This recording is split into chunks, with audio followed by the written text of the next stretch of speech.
పిల్లలు కావాలనే మీ కలను నెరవేర్చుకోండి. మొదటి కన్సల్టేషన్, మొదటి స్కానింగ్ ఉచితం. వివరాల కొరకు హెగ్డే ఫెర్టిలిటీని సంప్రదించండి.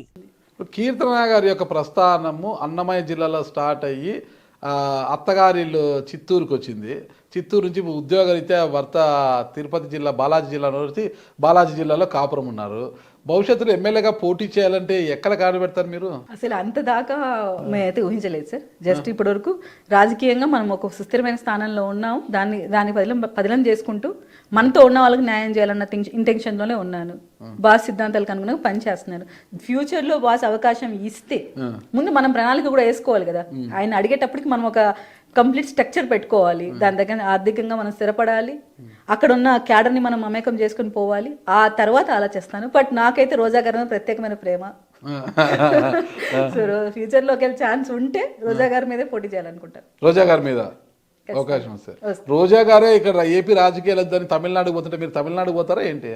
ఆమె అదృష్టం బాగుండి వెళ్ళిపోతే మాకు తెలియదు, కానీ ఆమె ఏపీ రాజకీయాల్లో ఉంటే మాత్రం నేను అడిగే ఏకైక కోరిక అదే ఉంటది. నగరిలో జగన్మోహన్ రెడ్డి గారి మీద అభిమానంతో ఇక్కడే ఉండి మళ్ళా నగరిలో పోటీ చేసి మీకే టికెట్ ఇస్తే డిపాజిట్ అని వస్తుందా మీకు? ఈ రోజు రాకపోవచ్చు, మనం కష్టపడి అక్కడ ప్లాట్ఫామ్ క్రియేట్ చేస్తే రోజాకి 1000 ఓట్లతో గెలిచిన పెద్దేమి రోజా గారు ఏం పెద్ద స్టాండర్డ్స్ పెట్టి అక్కడే ప్రజల్ని మమేకం చేసుకుని తిరిగి ప్రచారాలు చేసింది లేదు. కుమారస్వామి నాయుడు గారు అక్కడ అంతా డీల్ చేసేది. రోజా గారి మీద పోటీ చేస్తే మీ అటెన్షన్ మీపై అటెన్షన్ పెరుగుతుంది, మీరు బాగా ఫోకస్ అవుతారనేసి.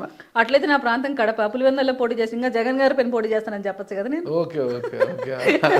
నాది కడప ప్రాంతం, నేను రాయలసీమ బిడ్డనే. జగన్ గారి పైన పోటీ చేస్తా, ఇంకా నాకు ఇంకా ఫేమ్ వస్తుంది. అంటే ఇవ్వాలి కదా పార్టీ అధినాయకుడు జగన్ గారి మీద పోటీ. ఒక మహిళగా అడుగుతుంది సార్, అప్పుడు ఎట్లుంటది ఇక్కడ చరిష్మా? మీకు మహిళ జగన్ పైన పోటీకి వస్తుందంటే మీకు నేను అట్లా నిజంగానే ఫేమ్ కోసం చేయాలంటే జగన్ గారికి ఆయన పోటీ చేస్తానని చెప్తాను కదా. రోజా గారి మీద ఎందుకు అంత ప్రేమ వల్ల మీకు? సార్ మా జిల్లాలో జరుగుతున్న అగాయిత్యాల పైన ఎంత నోరిప్పి మాట్లాడుతుందో మీకు తెలుసు. మా జిల్లాలో ఏం టూరిజం డెవలప్మెంట్ చేసిందో మీకు తెలుసు. సో ఆమె ఇన్నేళ్లలో మా మహిళల పక్షాన మేము చేసిన కంప్లైంట్ల పైన కానీ ఏ రోజన్నా ఒక రోజన్నా స్పందించిందా? కానీ ఈ రోజు మాకు ఒక ఆనందం ఏంటంటే మాలాగే అధికార ప్రతినిధి అయినందుకు ఒక ఆనందంగా ఉంది. అది మాత్రం నాకు చాలా ఆనందం కలిసిపోయింది అండ్ కోరుకుంటున్నాను ఒక డిబేట్ కూర్చున్నాం ఇద్దరం అని. ఎంత స్వార్థం అంటే అరే ఆమె ఓడిపోయిందని బాధ కన్నా ఇప్పుడు రోజా ఎవరంటే నాలాగే అధికార ప్రతినిధులే సార్ మాతో కలిసిపోయింది. ఎలక్షన్ ముందు రోజు చూసారా సార్ ఆమె ఏం మాట్లాడారు? పవన్ కళ్యాణ్ గారు ఏం మాట్లాడింది, ఎట్లా మాట్లాడింది? ఎవరు మర్చిపోతారు సార్ అవన్నీ? ఒకేటి కొట్టండి సార్ మర్చిపోతారు.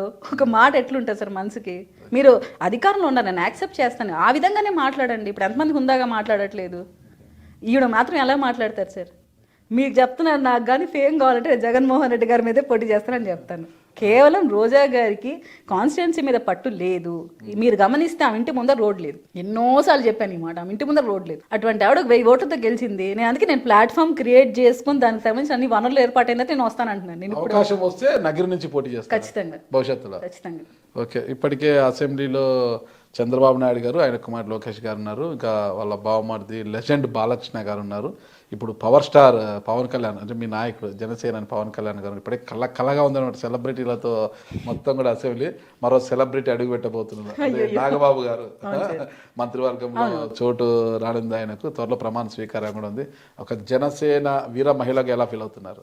చాలా చాలా హ్యాపీగా ఉంది సార్. అసలు ఆయన ఎంపీగా మేము కన్ఫామ్ అనుకున్నాము, అలాంటివి జరగలేదంటే చాలా డిసప్పాయింట్ అయినాం. ఏం కాదు, మనమే సాక్రిఫైజెస్ చేయాలి, మనం చేస్తేనే మిగతా వాళ్ళకి ఇన్స్పైరింగ్గా ఉంటుంది అని ఆ రోజు అన్నయ్య మాతో అన్నారు.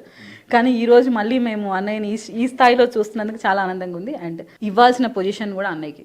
ఎందుకంటే పార్టీ అంత బిజీగా ఉన్న టైంలో ప్రతి ఒక్కరిని కూర్చోబెట్టి మాట్లాడి ప్రతి కాన్స్టిట్యున్సీ మీద ఒక గ్రిప్ తెచ్చుకొని అక్కడున్న నాయకులతో మమేకమై ఎన్ని మీటింగ్స్ కండక్ట్ చేశారో మాకు తెలుసు సార్. ఇంటర్నల్గా కానీ ఎక్స్టర్నల్గా కానీ 2 విధాలుగా పార్టీ బలోపేతం కోసం స్టిల్ నౌ ఆయన ఫైట్ చేస్తున్నారు.